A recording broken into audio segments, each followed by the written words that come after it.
Hello students, आज हम लोग न्यू ऑर्गेनल्स पढ़ेंगे, डैट इज द माइटोकॉन्ड्रिया। ठीक है, आज हम माइटोकॉन्ड्रिया के बारे में पढ़ेंगे। माइटोकॉन्ड्रिया क्या है? वो भी एक सेल का ऑर्गेनल है। जैसे और भी ऑर्गेनल्स थे, ये भी एक तरह का ऑर्गेनल है। The mitochondria are tiny bodies of varying shapes. ये सिलेंड्रिकल शेप का भी होता है, रॉड शेप का भी होता है, स्फेरिकल शेप का भी होता है, और इसका जो साइज होता है 0.2 से 2 माइक्रोन होता है। 0.2 से 2 माइक्रोन, ठीक है, इसका ये साइज होता है। और ये साइटोप्लाज्म में ही प्रेजेंट होता है। Each mitochondria is bounded by double membrane envelope. Her mitochondria दो इन्वेलप से कवर होता है। पहला हो गया आउटर मेम्ब्रेन, दूसरा हो गया inner membrane. Outer membrane inner membrane के बीच में एक चेम्बर होता है, that is known as outer chamber, और ये अंदर का इनर चेम्बर होगा। ठीक है, The inner membrane is thrown into folds and therefore in several areas. In comparison to outer membrane, inner membranes में छोटे-छोटे finger-like projections होते हैं, कुछ इस ढंग से, जिसके कारण outer membrane की अपेक्षा inner membrane का सरफेस एरिया काफी बड़ा होता है। ये folds जो होते हैं, these are known as, ये folds जो होते हैं, इन folds को हम लोग कहते हैं, ये जो फोल्ड्स हुए, ये फिंगर लाइक फोल्ड्स जो हुए, दैट इज नोन एज क्रिस्टेई। इसको हम लोग क्रिस्टेई कहते हैं। ये जो इनर सरफेस जो होते हैं उंगली नुमा आकार की तरह, ये पहले होते हैं, उगने होते हैं, इसको क्रिस्टेई कहते हैं। क्रिस्टेई जो होते हैं वो स्टूडेड होते हैं, यानी कि उसमें बहुत सारे डॉटेड लाइक स्ट्रक्चर होते हैं, कुछ इस ढंग से dot dot dot dot dot dot dot dot dot इस ढंग से स्ट्रक्चर प्रेजेंट होते हैं। इन स्ट्रक्चर को एब्जॉर्ब पार्टिकल्स या ऑक्सियोसोम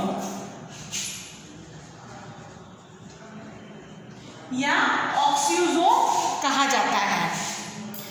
the interior cavity of mitochondria is filled with the proteinaceous matrix. जो इनर कैविटी होती है माइटोकॉन्ड्रिया की, वो प्रोटीन से बने एक सब्सटेंस, जेल लाइक चिपचिपा पदार्थ होता है जो कि प्रोटीन से बना होता है, उसको हम लोग कहते हैं मैट्रिक्स। ठीक है, ये क्या है? ये है मैट्रिक्स, जो कि प्रोटीन का बना हुआ जेल लाइक सब्सटेंस होता है। ठीक है, जिसमें बहुत सारे जिसमें राइबोसोम्स पाए जाते हैं और जिसमें अपना डीएनए पाया जाता है। सेल में बहुत सारे ऑर्गेनल्स होते हैं, लेकिन सभी ऑर्गेनल्स में अपना डीएनए नहीं होता।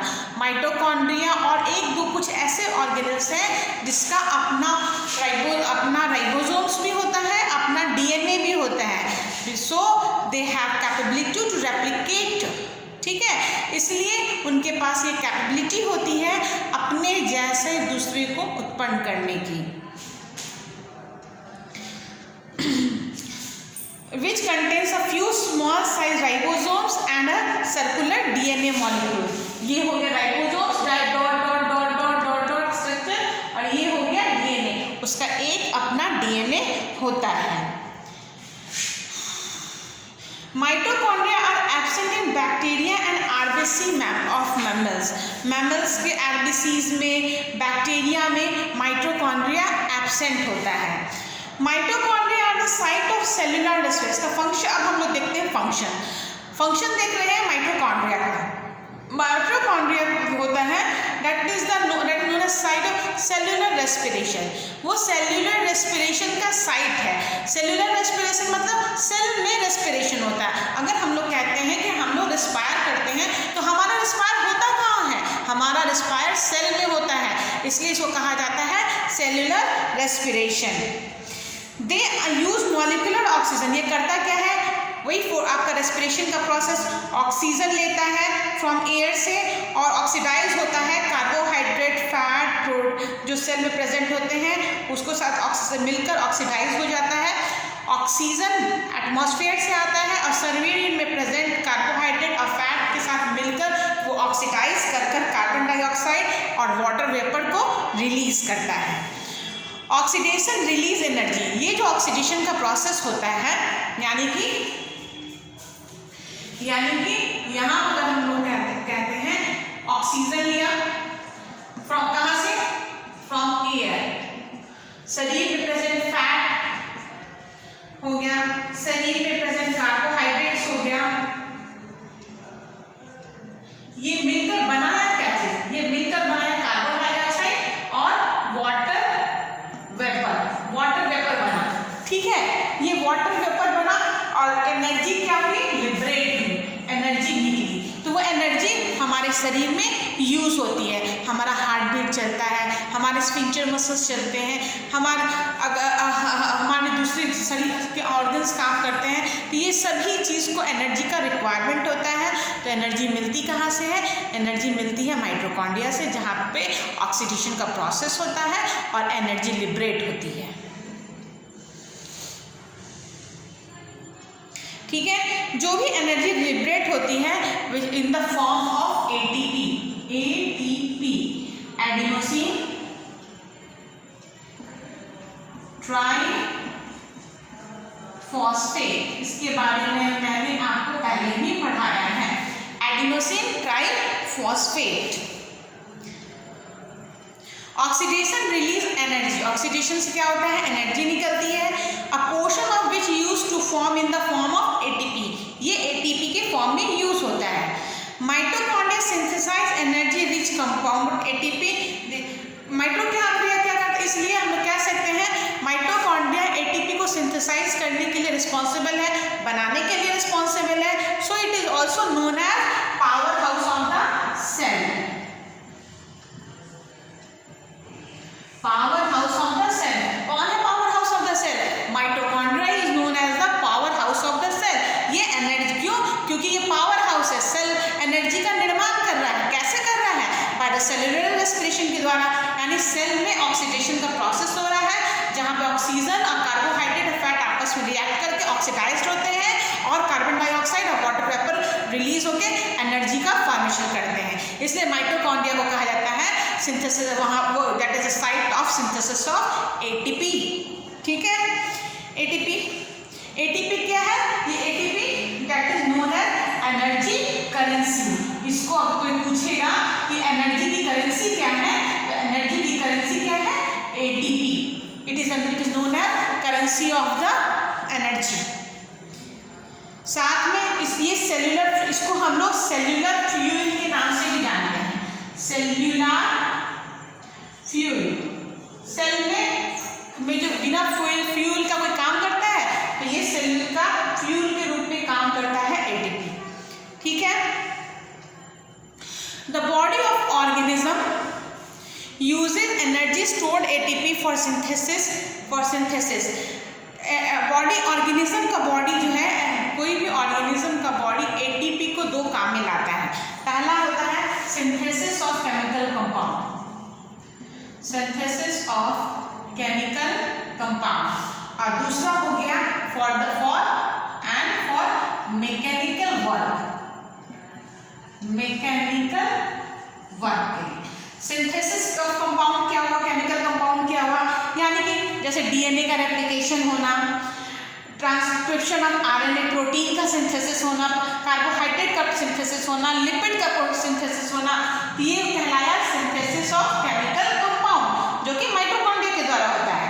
दूसरा काम क्या है इसका, मैकेनिकल वर्क देना, यानी कि जो हमारा हम लोग मूवमेंट करते हैं, हम लोकोमोशन करते हैं, हमारे शरीर में पेरिस्टालसिस मूवमेंट होते हैं, और दूसरे ऑर्गेनिज्म होते हैं जिसके शरीर में सीलिया प्रेजेंट है, तो सीलिया का मूवमेंट, फ्लैजेला का मूवमेंट, हमारे नर्व इम्पल्स का मूवमेंट, हमारे शरीर में एनर्जी का फॉर्मेशन, लाइट का फॉर्मेशन, इलेक्ट्रिसिटी का फॉर्मेशन, ये सभी, जैसे लाइट का फॉर्मेशन, फायरफ्लाइज, जो फायरफ्लाइज उड़ती हैं उसमें लाइट का फॉर्मेशन होता है, वो जो इलेक्ट्रिक फिश होती है, इलेक्ट्रिक ईल, उसमें इलेक्ट्रिसिटी का फॉर्मेशन होता है।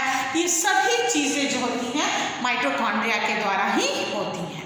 Mitochondria are able to make some of their own protein, mitochondria अपना ही प्रोटीन बनाने के लिए सक्षम होता है, इसलिए they are regarded as semi autonomous organelle. इसको सेमी ऑटोनमस ऑर्गेनेल कहा जाता है, क्योंकि ये अपना प्रोटीन खुद बनाता है। ठीक है, अब देखते हैं दूसरा प्लास्टिड।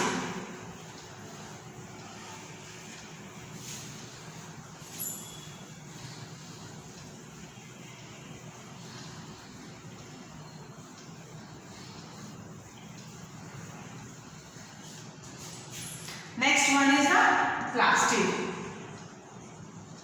ये आपका नेक्स्ट ऑर्गेन ये है।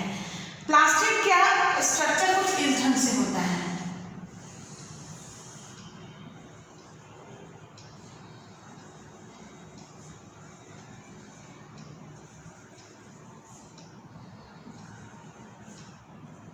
कुछ इस ढंग से स्ट्रक्चर होता है।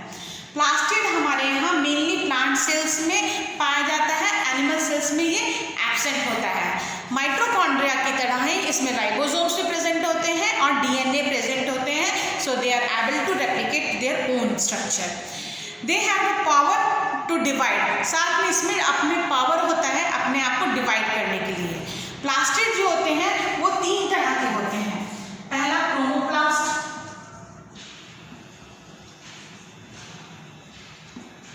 दूसरा क्लोरोप्लास्ट और तीसरा लीकोप्लास्ट।